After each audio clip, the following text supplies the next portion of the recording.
Do you like haunted houses? Have you ever been in a haunted house? Do you like reading about haunted houses? Well, today we are going to talk about Grady Hendrix's How to Sell a Haunted House. The story premise is there's this brother and sister. The brother lives like where the parents live in Charleston, South Carolina, and the sister Louise, she's out in California and San Francisco. She just had a kid recently. Her daughter's name is Poppy. Suddenly, out of nowhere, one night, her parents are in a car accident and they both pass away. So she has to come home for the funeral and figure out what they're going to do with all their stuff, if they're going to sell the house or not, and what's going on. And her and her brother have always had a really horrible relationship. She pretty much hates him. He acts like an a-hole. And there's a lot of like trauma between them, and they had a weird childhood growing up. Although they didn't think it was weird, but it was kind of weird. And as you get more into the story, you see how weird it is. And the mom's name is Nancy, and the dad's name is Eric. And the mom had a Christian ministry puppetry thing going on. She would do puppets for the church and act out Bible stories. So the house is full of all these puppets and dolls and stuff. So we can see where this is going with the creepy doll puppet factor here. They come back, funeral happens, her and her brother are like kind of on edge around each other and just they're kind of awkward, but they end up where they're going to sell the house and they need to go through it and clean it out and get all this stuff out of the house. Their mom was very artsy crafty. She has all these puppets. So there's tons and tons of puppets in the house.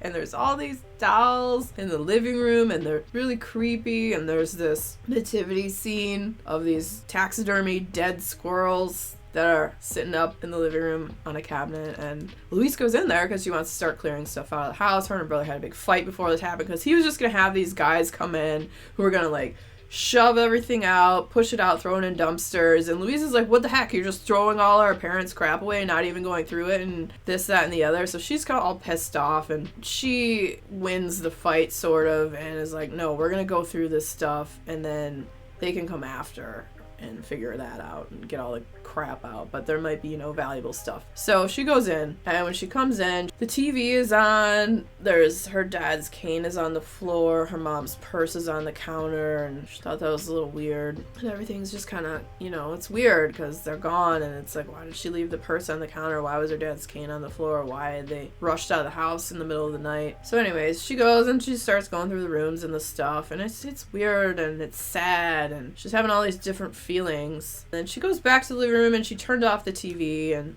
she's going back and she's doing other stuff. And then she hears the TV turn on again. And she's like, what? No one's in the house with her. So she goes back. Weird, creepy dolls. There's these two other dolls too that are called Mark and Louise that her mom named after them. That are like these 3-foot tall dolls. And they're sitting there and the dolls are all watching TV. And it's a home shopping network for, what could they be selling on the home shopping network but dolls? Imagine that. So that's happening. So she turns it off again and then goes back and is just doing other stuff. And then, well, believe it or not, the TV comes on again. So she gets a little creeped out by this. You get more into the story, creepy stuff keeps happening. And then they have their friend Mercy, who is a real estate agent. They're going to have her walk through so she can help them sell the house and all that good stuff. So she comes in, and while she's in there, they hear thumps in the attic, like weird footsteps. And then there's this vanity in one room where it sounds like something's knocking around in there.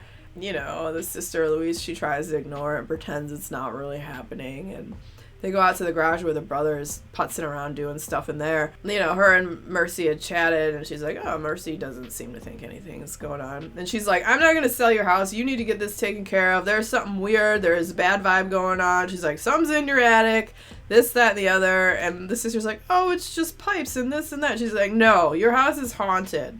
And you need to get that taken care of. She's like, my aunt has handled 2 other houses like this and done blessings and cleared it out of the bad spirits. You need to get this taken care of, and then we'll sell your house.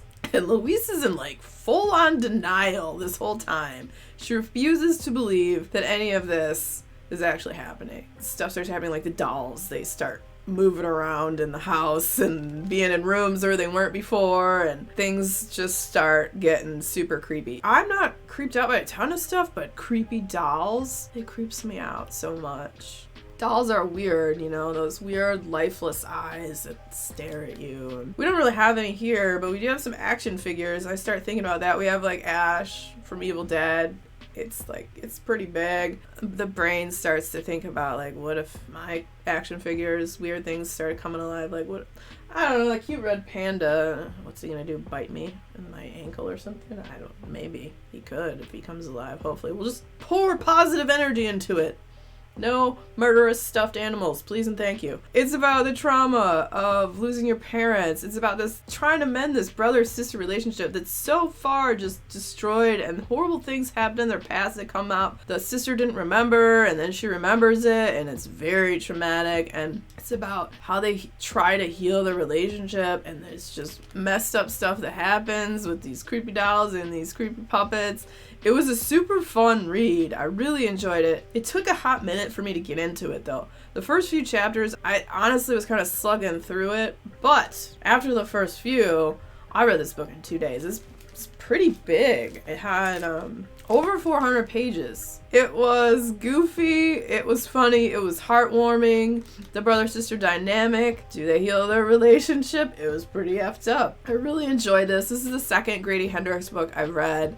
The first one being My Best Friend's Exorcism, which I loved. This is an author I will probably pick up most of their stuff and read it just because it's fun. The personal dynamics between family, it feels real. Some of the stuff we say to our family members and do. And so if you like haunted houses and creepy dolls and puppets, emphasis on the creepy dolls and puppets because they're a large part of this, and there's so much more that's so weird. Especially there's one puppet in particular, and I will just say, Pupkin, good lord, help us all.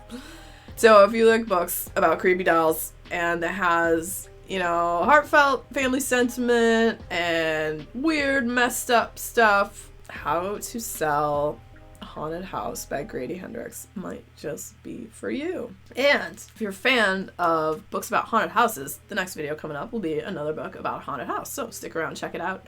And if you had fun hanging out today, hit that subscribe button, come back, see me again, and we'll talk about more bookish things and weird stuff.